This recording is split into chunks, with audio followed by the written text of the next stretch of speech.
우리가 지난 여러 시간 동안 우리는 중보자 그리스도에 대해서 함께 말씀을 공부했습니다. 예수님께서는 이 땅에 그리스도로 오셔서 참 선지자, 또 참 제사장, 참 왕으로 이 땅에 오셔서 우리의 구원을 온전히 이루어 주셨다는 사실을 우리가 함께 살펴봤습니다. 중보자로서 그분은 낮아지시는 그런 과정과 또 높아지시는 과정을 통해서 우리의 구원을 이루어 주셨다는 것을 우리가 생각했었고, 우리가 예수님의 공로로 구원받았다라고 할 때 그 요점이 무엇인가 생각하기를, 우리는 그분의 공로를 통해서 우리의 모든 죄에 대한 하나님의 공의가 만족되었다 하는 것이고, 그 만족을 통해서 원수되었던 우리와 하나님 사이의 화해를 이루어 주셨고, 우리에게는 영생을 얻게 해주셨다 하는 것을 의미한다. 그래서 우리가 예수님의 공로라고 말할 때는 이러한 의미들이 담겨 있다는 것을 우리가 생각해 봤습니다. 조금 더 넓게 우리가 이제까지 다루었던 내용들을 쭉 한번 다시 짚어보면, 가장 먼저 우리가 이 신앙의 안내를 받을 때 가장 먼저 다뤘던 것들이 성경이 무엇이냐 하는 것에 대해서 우리가 다뤘습니다. 성경을 어떻게 알고 어떻게 읽고 어떻게 그 말씀을 받아들이냐에 따라서 우리의 신앙의 다양한 색채들이 결정이 될 수 있다 하는 것이고, 그래서 이 성경에 대한 이야기는 우리의 신앙의 가장 기초돌이 된다 해서 성경에 대해서 우리가 함께 살펴봤습니다. 그리고 우리가 성경을 통해서 우리 하나님이 누구이신가 할 때 하나님은 삼위일체 하나님이시다 하는 내용, 그 삼위일체 하나님께서 어떠한 속성을 가지고 계시고 또 그분이 어떤 방식으로 존재하시고 어떻게 일하시는가에 대해서 우리가 생각해 봤습니다.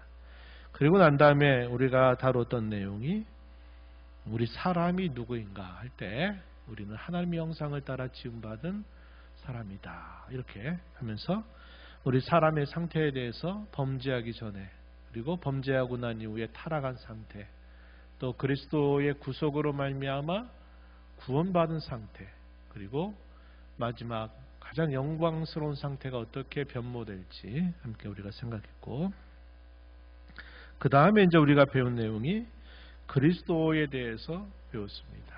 그래서 우리가 지난 여러 차례를 통해서 우리 예수님은 중보자 그리스도이시다. 첫사람 아담이 인류를 대표해서 범죄함으로 깨뜨렸던 그 행위 언약을 이제 하나님께서 그의 아들을 통해서 은혜로운 언약을 세우시고 그 은혜로운 언약을 이행하실 자로 마지막 아담이신 그리스도를 앞세우셨다. 그래서 우리가 조금 전 이야기했던 것처럼 그분은 세 가지의 직분을 온전히 행하시면서 낮아지시고 높아지시는 단계를 통해서 우리의 구원을 온전히 이루어 주셨다. 그리고 그분과 접붙여 있는 사람 누구에게든지 그분의 공로로 말미암아 하나님의 공의가 만족되고 화의를 이루고 마침내 영생을 가지게 되었다 하는 사실을 우리가 함께 공부했습니다.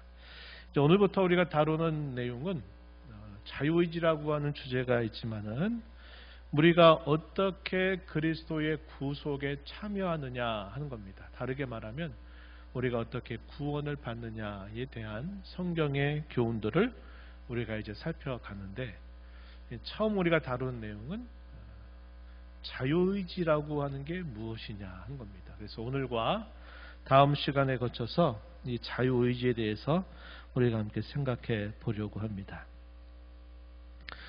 말뜻은 어떤 뜻이죠?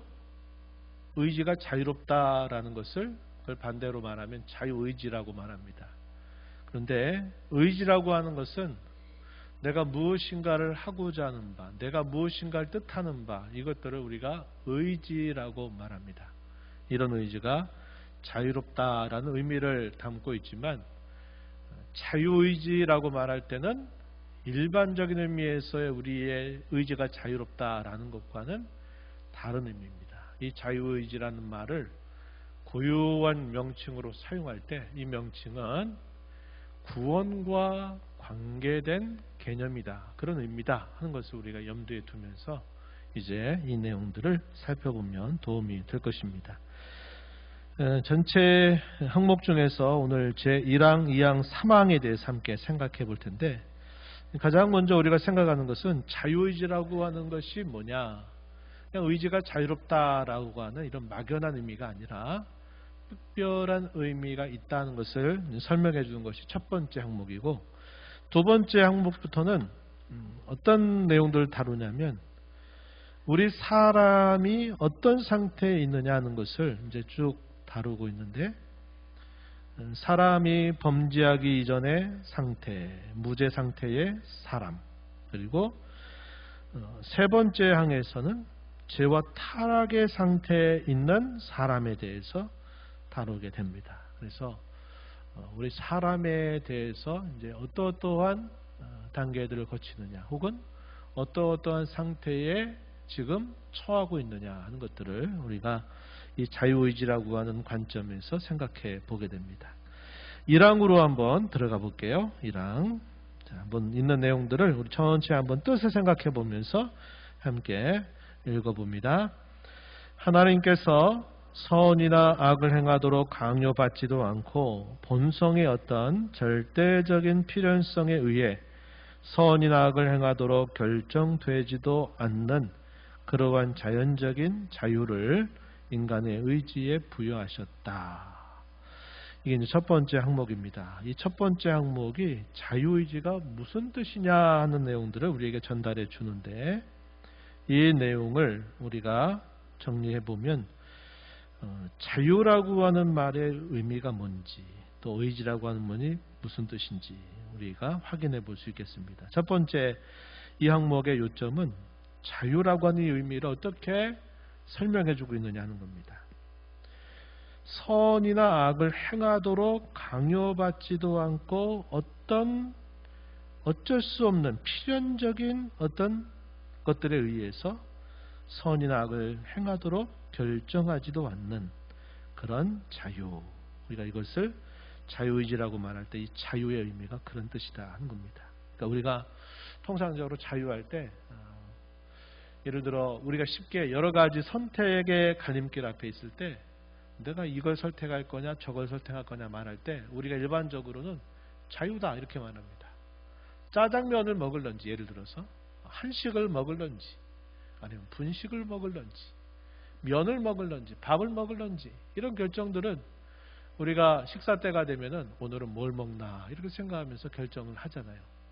그리고 예를 들어서 여러 가지 갈림길이 있을 때 내가 이 길을 갈까 저 길을 갈까 할 때 그런 어떤 갈림길 앞에서 내가 선택하는 자유, 우리가 이럴 때 자유라고 하는 말을 많이 씁니다. 그런데 성경에서 말할 때, 특별히 자유의지라고 말할 때 이 자유의 의미는 여러 가지의 갈림길 중에 무엇인가를 선택하는 것을 자유라고 말하는 의미가 아니라, 여기서 말하는 내용이 뭐냐면 선이나 악을 행하는 일에 있어서 선을 행할 수도 있고 악을 행할 수도 있다. 그런 면에서 무엇에 의하여 강요를 받거나 강제적으로 어떻게 해야만 되는 그런 것이 아니라는 겁니다. 내가 무엇을 하기 위해서 어쩔 수 없는 필연적인 어떤 것에 매여서 내가 이것을 택할 수밖에 없는 이런 것이 아니라 그런 모든 면에서 자유하다 할 때 이걸 자유라고 말하고 있다는 겁니다. 물론 우리가 일반적인 의미에서 제가 말씀드렸듯이 음식을 뭘 먹을까, 어느 길로 갈까, 어디를 갈까 할 때 말하는 그 자유를 우리가 일반적인 말로는 자유롭게 그 말을 쓸 수 있어요. 그러나 성경에서 또 이 신앙고백서에서 말하는 이 자유의지라고 하는 말은 그런 일반적인 의미의 자유를 말하는 게 아니라 선과 악을 행하는 일에 있어서 어떠한 강요나 필연에 의해서 어쩔 수 없이 이렇게 해야만 되는 이런 식의 어떤 걸림이라고 하는 것이 없는 그야말로 자유로운 상태를 우리가 자유라고 말한다는 겁니다.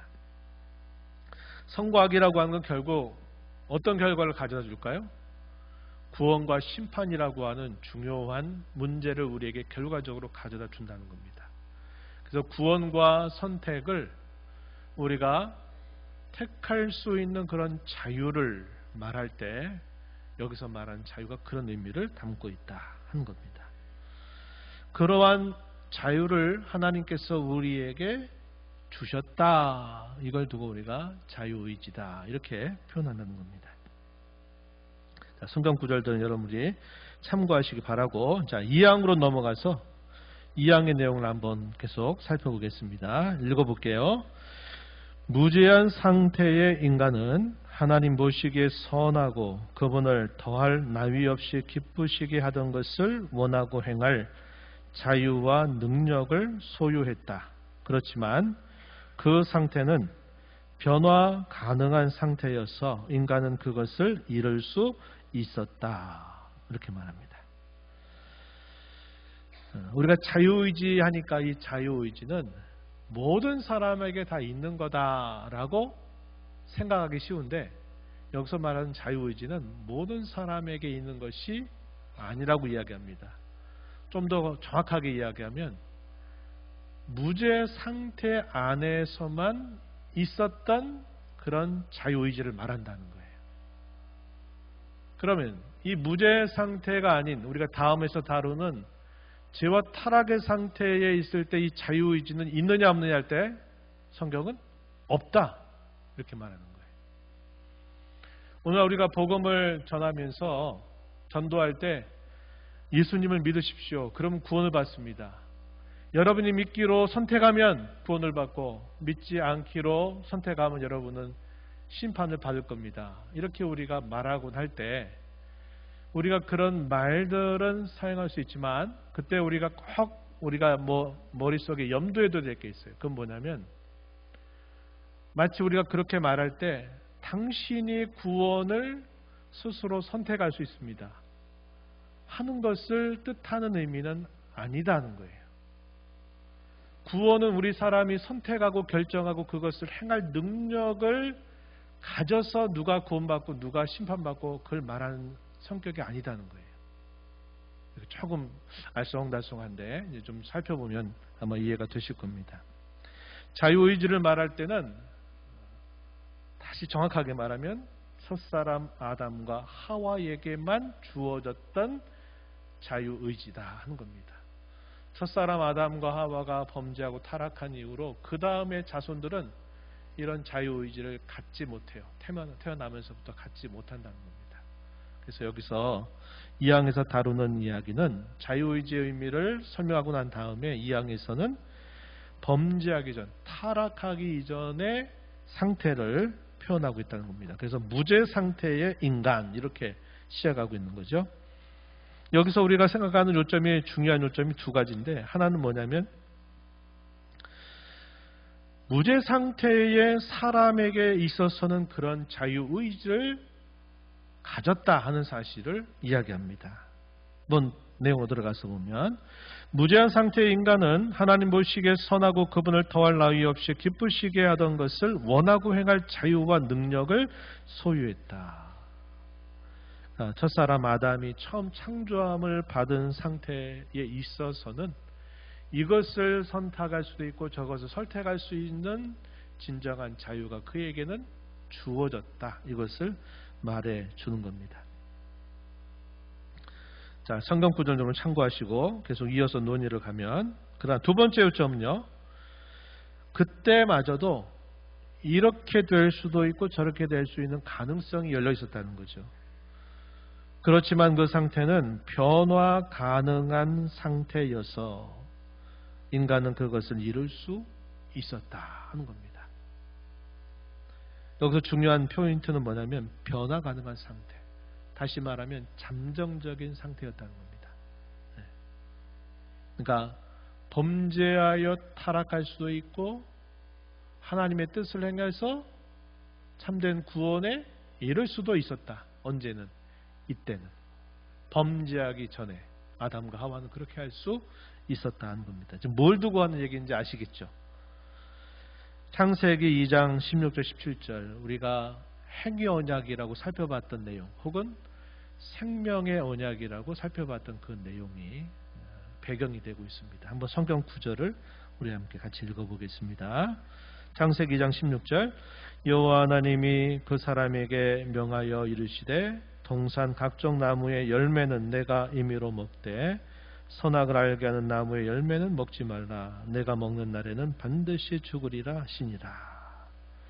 하나님이 인류와 맺은 첫 번째 언약, 이것이 아담과 맺으신 언약이다. 이걸 아담 언약이다. 이렇게도 불러요. 그리고 아담이 선택할 수 있는 진정한 자유를 따라서 그의 행위를 따라서 영원히 살 수도 있었고 또 죽을 수도 있었다. 그런 의미에서 행위 언약이다. 또 이 언약을 지킴으로 생명이 주어지느냐 그 생명이 박탈당하느냐 하는 그러한 중요한 요점이 있기 때문에 이걸 두고 생명의 언약이다. 이렇게도 부르는 겁니다. 그래서 바로 이 에덴 동산 안에 선악을 알게 하는 나무와 그 곁에 있었던 생명나무를 하나님이 표지로 삼아서 하나님이 아담에게 언약을 세우신 겁니다. 그래서 그 언약의 요구는 뭐냐면 하나님의 말씀을 따라서 그 금하신 금령의 실과를 따먹지 말라고 하는 것이었습니다. 이 의미는 뭘까요? 하나님이 원하시는 바를 네가 자유롭게 선택해서 그 하나님이 원하시는 바를 따라서 영원토록 살라 하시는 주님의 기대였다 하는 겁니다. 그러나 우리가 아는 바와 같이 결과적으로는 어떻게 했습니까? 그것을 금한 실과를 따먹음으로써 범죄하게 되는 첫 범죄가 인류 역사에서 발생했다는 겁니다. 창세기 3장 6절 말씀을 보시면 이렇게 표현했어요. 여자가 그 나무를 본즉 먹음직도 하고 보암직도 하고 지혜롭게 할 만큼 탐스럽기도 한 나무인지라 여자가 그 열매를 따먹고 자기와 함께 있는 남편에게도 주매 그도 먹은지라. 누구 때문에 이렇게 됐어요? 그렇죠. 뱀으로 둔갑했다고 할까요? 뱀으로 찾아온 사탄, 사탄의 유혹과 게임을 받아서 결국 하와가 결국 금하신 열매를 따먹고 그 남편에게도 역시 그것을 주워 먹게 했다는 겁니다. 이것이 인류 역사에서 발생되었던 첫 번째 범죄 사건이고 이 첫 번째 범죄 사건이 그 다음 자식들에게는 뭐가 될까요? 원죄가 된 겁니다. 원죄가 돼서 그 자식들은 태어나면서부터 이 원죄를 안고 태어나고 이 원죄를 가지고 있기 때문에 그들이 시간이 흘러가면 뭐가 나오느냐?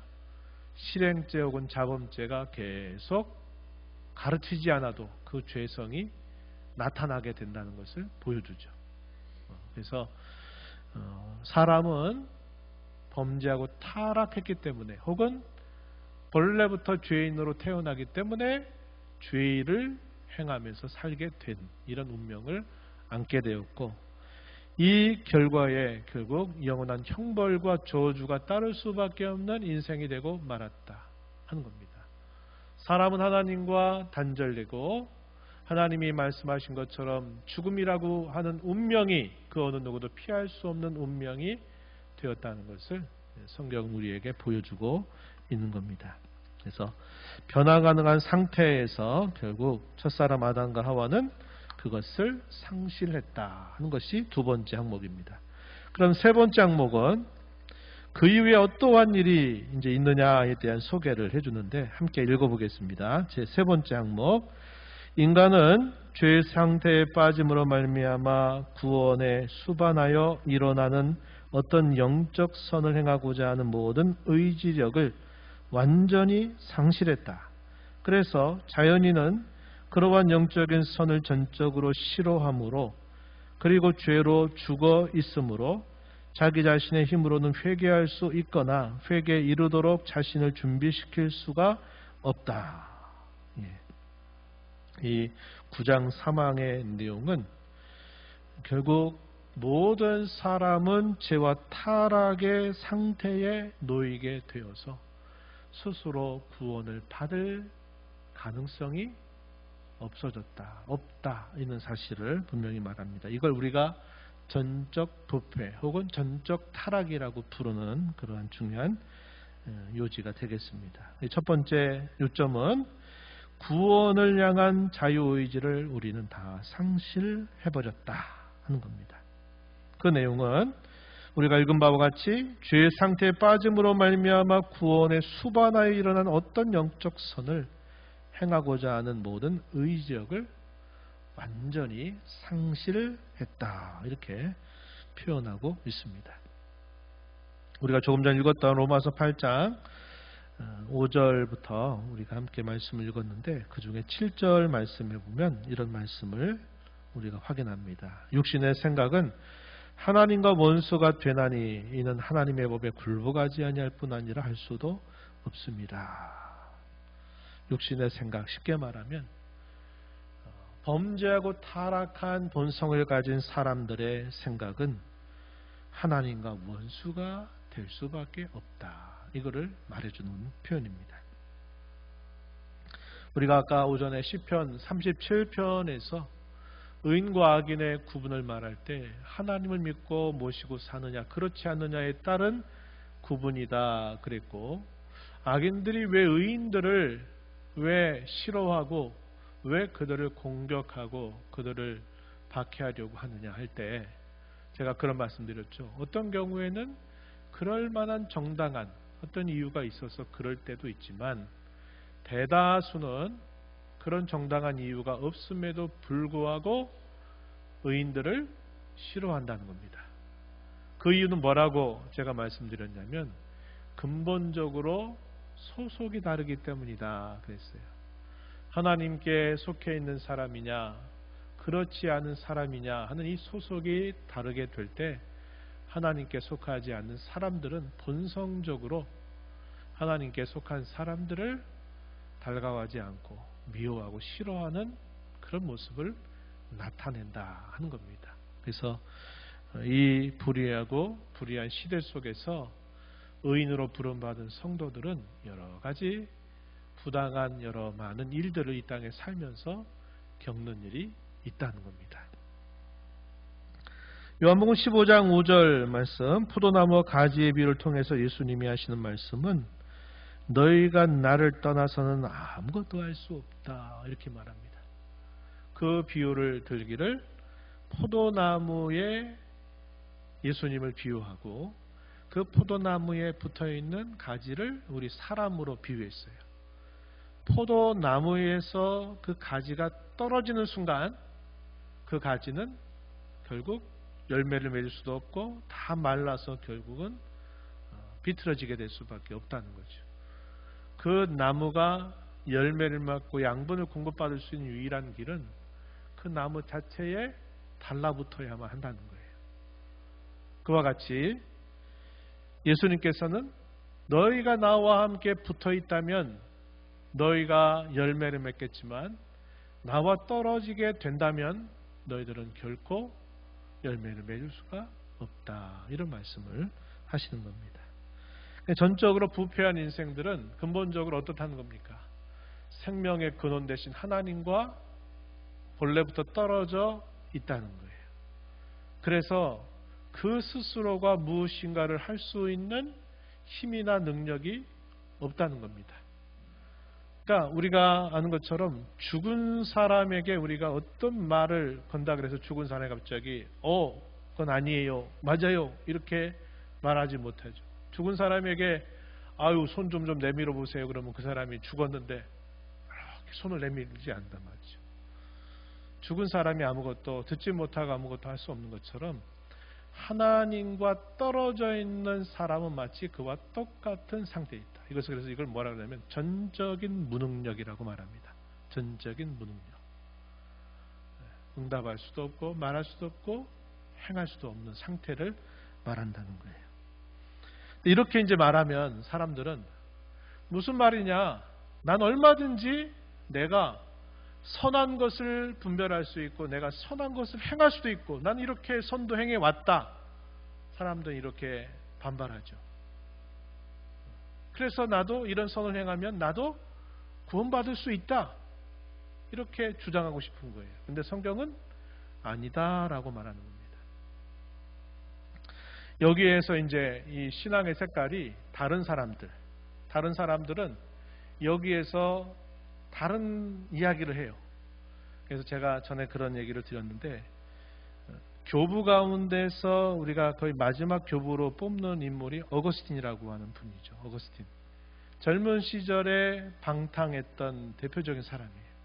근데 그의 어머니가 그 어거스틴을 위해서 그렇게 많이 기도했고, 또 하나님이 그를 때가 되어 불러서 그를 하나님의 사람으로 만들고, 그를 통해서 이 서양의 사상사를 정리하게 할 만큼 놀라운 일을 하나님이 이 어거스틴을 통해서 이루게 돼요.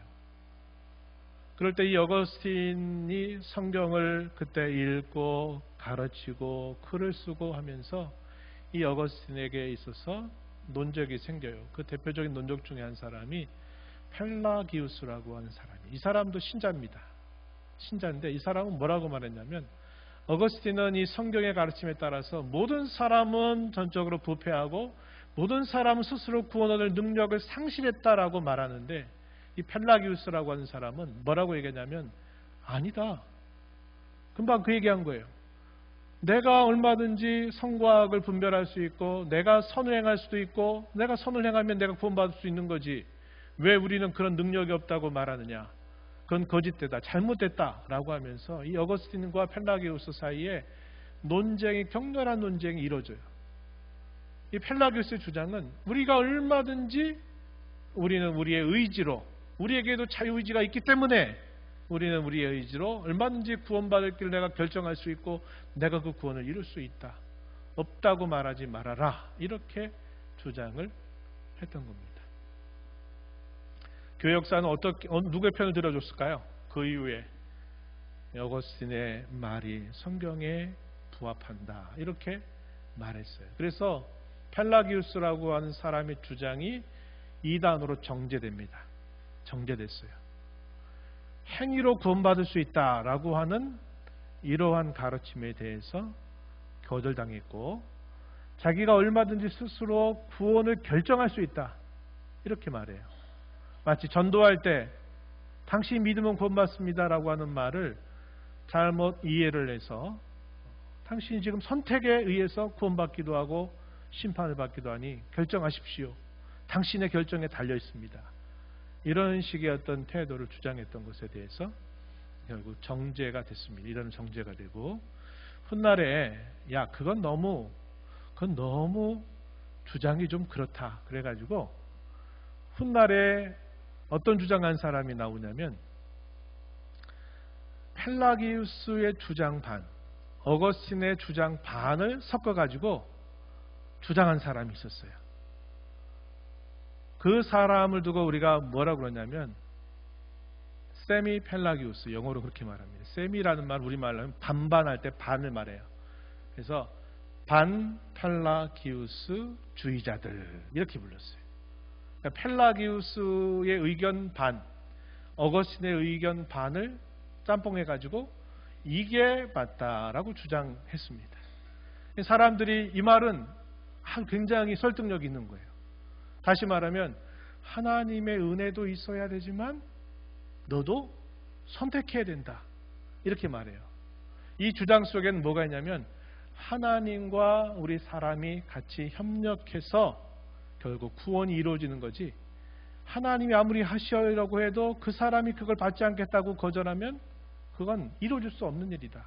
서로 마치 손발이 맞아야 박수가 쳐지는 것처럼 하나님과 사람도 같이 이렇게 협력해야 구원을 받는 거지, 아무리 하나님이 주신다고 해도 그 사람이 안 받겠다고 하면 어떻게 이게 구원이 이루어지겠냐, 이렇게 말하니까 사람들이 이 말을 듣고 야 이거 굉장히 좋다, 사람들이 이렇게 말을 하기 시작한 겁니다. 이러한 주장을 하는 사람들을 두고 우리가 세미 펠라기우스 혹은 반 펠라기안 주의자들 이렇게 불러요. 근데 우리의 신앙 고백서나 우리가 성경을 읽는 그 성경의 가르침은, 하나님과 결별된 사람은 전적으로 죽어 있다라고 말합니다. 죽은 사람이 말할 수 없고 반응할 수 없는 것처럼 하나님의 전적인 은혜가 아니면 구원을 이루어줄 수 없다. 그리고 구원은 사람과 하나님이 협력해서 이루는 역사가 아니라 그것은 전적으로 하나님이 주시는 선물이다. 이렇게 말해요. 그래서 성경은 뭐라고 말하냐? 로마서 10장에 가서 보면 전하는 자 없이 어떻게 들을 수 있겠느냐 하는 말씀이 있죠. 그럴 때 뭐라고 이 말씀을 해석하느냐 하면 들을 수 있는 귀를 하나님이 은혜로 그를 미리 준비시켜서 그로 하여금 그 복음을 듣게 하고 들은 그 복음의 말씀을 깨닫게 하고 그의 마음의 의지를 하나님이 움직여서 그로 하여금 믿기로 작정하도록 이끌어 주신다는 겁니다. 그래서 겉으로 볼 때는 그 사람이 다 한 것 같고 사람이 결단한 것처럼 보이지만 그러나 그 깊이 들어가 보면 하나님께서 이미 그런 모든 준비를 다 그의 은혜로 주셨기 때문에 그가 결국 그렇게 응답하고 의지적으로 결단하고 예수 믿기로 한 것이다. 그래서 들어 깨닫는 것도 하나님의 은혜로 주어지는 선물이다. 이렇게 말합니다. 우리가 잘 아는 종교개혁자 루터와 당시에 대표적인 인문주의자로 알려져 있었던 에라스무스라고 하는 사람과 격렬한 논쟁이 벌어질 때 종교개혁자 마틴 루터는 우리 사람은 범죄하고 타락한 이후에 우리의 의지는 자유의지를 상실해서 우리의 의지는 항상 죄로 기우는 의지. 그래서 이걸 뭐라고 말하냐면 노예 의지를 가지고 있을 뿐이다. 이렇게 말했고 당시 에라스무스는 이 반펠라기안주의자들의 그 가르침을 이어받아서 그 루터와 더불어 계속적으로 논쟁을 벌였던 겁니다. 우리의 의지는 여전히 자유롭다. 우린 여전히 얼마든지 선택할 수 있다. 하나님의 은혜와 우리의 결단에 의해서 우리는 구원받을 수 있다. 이렇게 말하고 있다는 겁니다. 이런 구원의 교리에 있어서 다른 교파들과 우리 장로교의 교리와 달라요. 감리교가 다르고 성결교가 다르고 이런 다른 차이점을 가지고 있어요. 그럴 때 우리는 이 어거스틴의 주장을 따라서 우리의 구원의 교리는 전적으로 하나님의 은혜로 주어지는 선물이다. 이 사실을 강력하게 믿고 주장하고 있다는 것입니다. 그래서 타락한 이후의 사람은 노예 의지 상태에 됐다. 의지는 속박되었다는 겁니다. 자유롭지 못하다 이 말이에요. 속박된 의지. 이것을 노예 의지라고 부르고 있다는 것이죠. 의지의 타락을 우리가 말하는데 거기에는 이 신앙고백서 내용 중에 몇 가지가 있어요. 한 3가지 정도로 요약해 보면 첫 번째는 이 범죄하고 타락한 인생들은 선 자체를 싫어한다는 겁니다. 선을 싫어한다 그랬어요. 로마서 3장 10절에서 기록된 바 의인 없나니 하나도 없으며 다 치우쳐 함께 무익하게 되고 선을 행하는 자는 없나니 하나도 없도다 하는 이 시편 말씀을 인용해서 논의를 펼쳐가는 바울 사도의 그 가르침을 인용합니다. 두 번째는 이미 죽었다는 거예요. 육체적으로 죽기 이전에 이미 그의 영혼이 죽었다는 겁니다. 에베소서 2장 1절 말씀을 이렇게 시작하죠. 허물과 죄로 죽었던 너희를 살리셨도다. 죽을 뻔했던 혹은 죽게 될 너희라고 말하는 게 아니라 이미 죽었던 너희를 살리셨다. 이렇게 말하고 있다는 겁니다. 이와 관련해서 에베소서 2장 2절 3절 내용에 보면 특별히 3절 끝에 그 아래 주어지는 구절을 보면 다른 이들과 같이 본질상 진노의 자녀였다. 이렇게 또 표현을 했습니다. 그래서 이미 죄로 죽었다. 세 번째는 의지의 타락을 말해 주는 겁니다. 이 의지의 타락. 그러니까 이 의지는 속박되어 있고 항상 이 의지의 방향은 타락의 방향으로 항상 간다. 이걸 말하는 걸 우리가 의지의 타락이라고 말하는 겁니다. 제가 흔히 드는 비유가 있잖아요. 어떤 비유 드냐면 우리 지붕에 경사면을 쫙 제가 비유로 자주 들잖아요. 이 경사면이 기울어 있어요. 어떤 사람들은 이제 정치적이거나 어떤 사회적인 이슈에 옳고 그른 말할 때 이런 불평을 하잖아요. 운동장이 처음부터 기울어져 있지 않았냐. 운동장이 기울어져 있었대요. 처음부터 불공평하게 시작했다라고 하는 말을 빗대어서 야, 운동장이 처음부터 기울어 있었기 때문에 어쩔 수 없는 일 아니냐, 이렇게 이제 정치적으로 사회적으로 불공평한 걸 그렇게 말해요. 경사면 위에, 지붕 위에 이렇게 경사면을 가지고 있는 이 지붕 위에서 비가 탁 떨어지면은 이 경사면 위에 떨어지는 비는 이 경사면을 맞자마자 어디로 갑니까? 아래로 흘러내려요. 이렇게 떨어지는 비가 자기도 모르게 갑자기 위로 이렇게 물이 자연스럽게 저절로 떨어져만 올라가는 경우는 없는 것처럼, 부패하고 타락한 사람의 의지는 타락이기 때문에 그가 무엇인가를 하고자 하는 방향이 항상 저절로 하나님께로 다가가고 저절로 하나님 앞에 나아가서 구원에 이를 수 있는 것이 아니라 어떻게 하든지 하나님께로부터 더 멀어지려고 하는 생각을 늘 가지고 있다는 겁니다.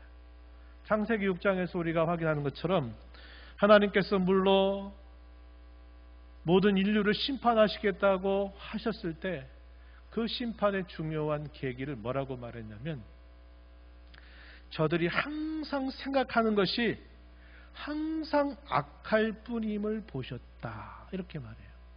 그래서 내가 지면에 모든 생명을 물로 다 심판하시겠다는 사실을 노아에게 알리시고 노아에게 방주를 짓게 하시죠. 방주 안에 있는 생명은 보존되지만 방주 밖에 있는 생명은 물에서 사는 수중생물을 제외하고서는 모든 숨쉬는 모든 생물들, 사람을 포함해서 모든 것들은 다 죽었습니다. 그럴 때 사람의 의지가 악할 뿐임을 보셨다, 이렇게 표현하고 있다는 겁니다. 그래서 성경은 이 부분을 말하면서 이것이 의지의 타락이다, 이렇게 우리에게 정리해 주고 있어요. 오늘 여기까지 우리가 함께 살펴보도록 합니다. 타락한 이런 의지로는 우리가 구원을 위해서 어떠한 일을 스스로 할 수 있는 일이란 아무것도 없다. 왜냐, 우리는 이미 다 죽어 있었던 사람들이기 때문이라는 겁니다. 그래서 우리 바깥에 있는 우리 스스로 안에서 뭔가 구원을 위해서 우리가 할 수 있는 일이 아무것도 없고, 우리 바깥에서 놀라운 능력과 은총으로 우리를 찾아와서 우리를 새롭게 해주시지 않는 한 우리는 결코 구원을 받을 자들이 아님을 알게 됩니다. 하나님은 그러한 우리를 아시고서 구약시대부터 하나님이 메시아를 보낼 것을 약속하셨으며, 오랜 세월이 지나고 나서 그 메시아를 마침내 이 땅에 우리와 같은 사람으로 탄생하게 하시고 그분을 통해서 우리의 구원을 위해 필요한 모든 것들을 주님이 다 행해 주심으로 그분과 믿음으로 연합된 모든 신자들은 그분으로부터 새로운 의지를 공급받게 됩니다. 그 의지를 우리가 뭐라고 하느냐? 거듭난 의지 혹은 중생된 의지라고 불러요. 우리 다음 시간에 그 내용들을 이제 살펴볼 겁니다. 성령께서 우리 안에 오셔서 우리로 하여금 하나님을 기쁘시게 하기를 생각하게 하고 하나님을 위해서 살고자 하는 그 마음을, 그런 의지를 우리에게 불어넣어 주신다는, 우리 마음에 성혼을 동호행하게 하시는 그 일이 우리 구원받은 신자들의 마음속에는 이게 다시 일어난다는 거예요. 그건 우리의 능력이 아니라 예수님을 통해서 우리에게 부어주신 그분의 생명의 능력 때문에 우리가 그분을 기뻐하고 그분을 위해 살고자 하는 거룩한 소원을 우리에게 부어주시기 때문에 우리가 그런 의지를 가지고 우리의 삶을 살게 된다고 하는 겁니다. 저와 여러분이 이 자리에 있는 이유가 뭘까요? 바로 그런 의지를 받은 사람들이기 때문에 오늘 하나님 앞에 또 이 자리에 함께 예배자로 있다는 사실입니다. 그래서 우리가 이런 우리 마음속에서 이렇게 거듭난 의지를 계속 부추겨 주시는 성령 하나님의 인도하심을 우리가 따르고 또 따르고 살아야 될 이유는 우리가 구원받은 사람이 됐기 때문에 의지의 타락으로 있었던 저와 여러분에게 거듭난 새로운 의지를 불러 일으키시는 그 성령님의 도우심이 있기 때문에 우리는 이 땅에서 하나님의 말씀을 듣고 그분의 말씀을 따라서 의인다운 삶을 우리는 살아가게 된다는 겁니다. 이러한 교훈들을 마음에 새기면서 또 주어진 우리의 삶을 살아가게 되기를 바랍니다. 하나님 아버지, 오늘 저희들을 불러주셔서 우리 예수님께서 이 땅에 오셔서 이루신 모든 구속의 사역들이 어떻게 저희에게 구원의 유익을 주는지 이제 우리가 살펴가면서 가장 먼저 다룬 내용이 자유의지에 대한 것이었습니다. 첫사람 아담과 하와에게 주어졌던 그 자유의지는 결국 범죄하고 타락함으로 다 상실되어 버렸다는 사실을 배우고, 모든 사람은 하나님과 가까이 하기를 원하는 것보다 하나님으로부터 멀리 도망치기를 바라는 본성을 갖게 되었음을 알게 됩니다. 저희도 그리스도 바깥에 있을 때는 그러한 자들이었지만 하나님의 사랑하심을 입어서 저희들에게 구원의 은혜를 베푸시고 거듭난 의지를 부어주셔서 하나님의 뜻을 따라 사는 이런 특별한 삶으로 저희들에게 함께 하심을 감사하고, 저희 사는 동안 성령 하나님의 인도하심에 더 의지하고 순종하며 살아가도록 도와주시옵소서. 예수님 이름으로 기도하옵나이다. 아멘.